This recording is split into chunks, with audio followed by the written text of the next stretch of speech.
So if you've seen me ever before talking on one of my videos, you've heard me share about the massive transformation that I've undergone in the past few years.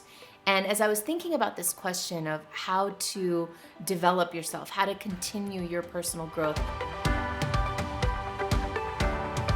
for me, it's come down to three core things that I did and that I continue to do every single day. It comes back to three things: stories, strategies, and states. Now, stories, the way I'm using the word, means something very different from the way we normally use this word in our popular vernacular. When I use the word story, I'm talking about an unconscious story that we've made up based in our past.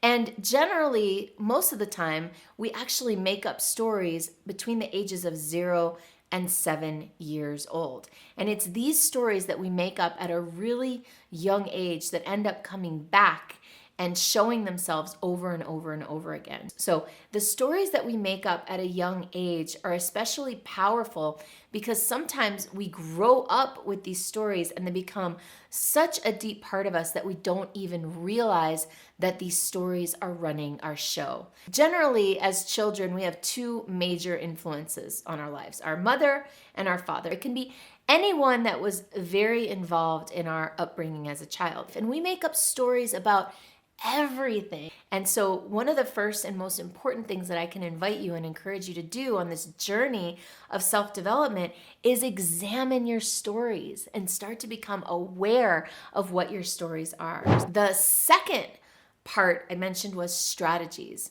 So again, this is a word that I use very differently in this context than what we use in the outer world. The concept of strategies is, what are the ways that we learned to survive in the world? Again, from the ages of about 0 to 7 years old, we learn certain ways of being in order to get our needs met.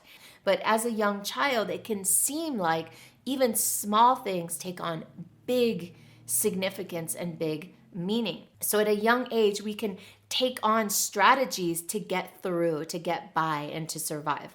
So a lot of times strategies look like really good things on the surface, but when we start digging, we realize that they're rooted in lack of confidence and insecurity.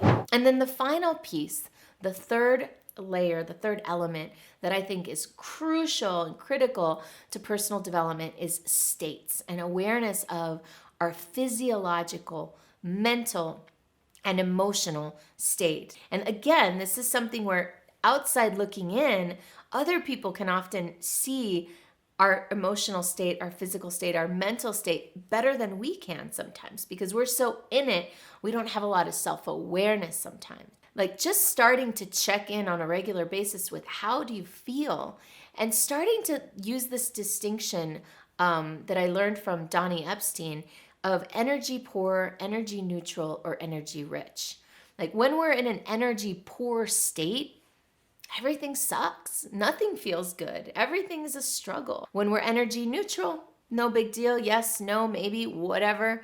But from an energy rich state, we're empowered and things are fun and exciting. Just keep in mind that your state often impacts how you experience life. So when we can start to be aware and intentional about how we're feeling and about our state, then everything shifts. You know, being intentional about your state, there are things that we can do to become more energy rich. And in fact, a lot of these stories, strategies, and states, Tony Robbins talks about them. And if you've ever been to a Tony Robbins event, then you'll know that a big part of the event is just teaching you how to get in a more energy rich state. So those are the three things. I hope you've enjoyed this video. And if you have, then consider downloading my Monetize Your Magic playbook so that you can build and grow a business that's more aligned with who you really are, what you really love to do, and the impact that you want to make in the world. Just click on the link below to download that immediately.